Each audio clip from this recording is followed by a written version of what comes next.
7 little things you can do to develop a more flexible mind.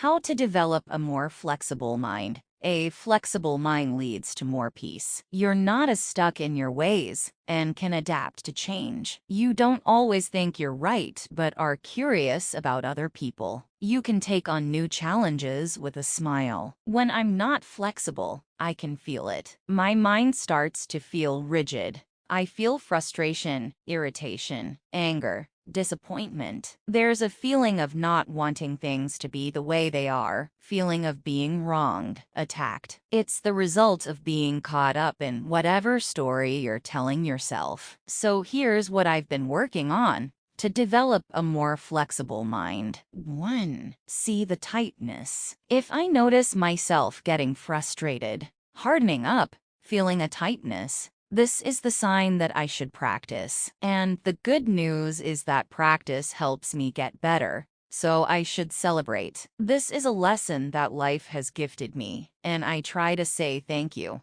2. Don't act. The most harm comes when I act out of my frustration.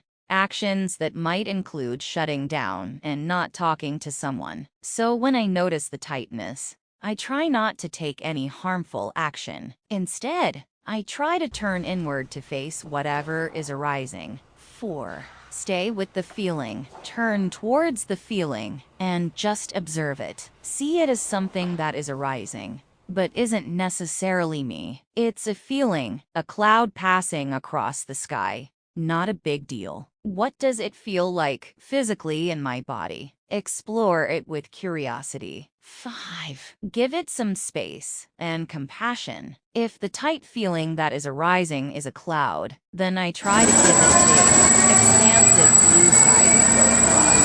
Instead of being immersed in the cloud, I try to widen, open up an expansiveness, and then I give the feeling some compassion. It's okay to feel this, and it's good to give it some love. 6. Relax and loosen my grip. The tightness comes from wanting something to be a certain way. I'm holding on tightly, and I really want this. Instead, I try to loosen my grip on whatever it is. It doesn't really matter how much it can float around me.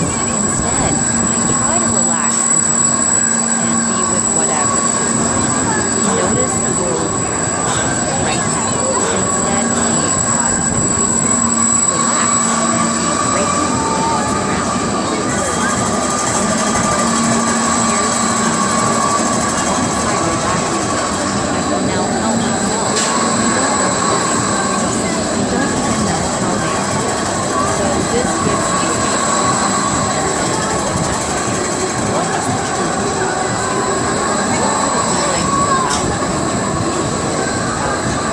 What is it like to not know how to but be curious about why they're acting that way and to give them some compassion, not judgment?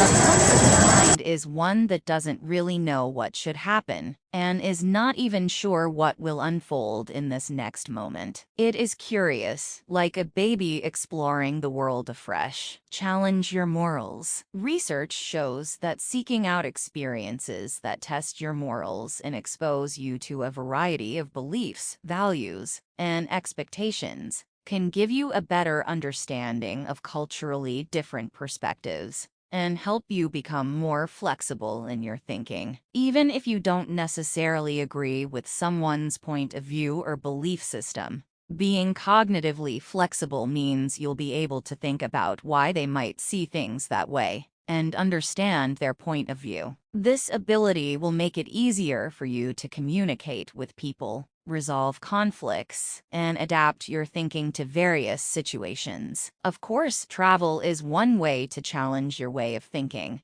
but even just reading about moral dilemmas and thinking about them critically can help you develop in this area. Just remember that the more you go out of your way, do things differently, engage in new experiences, and interact with different people, the more flexible your thinking will become.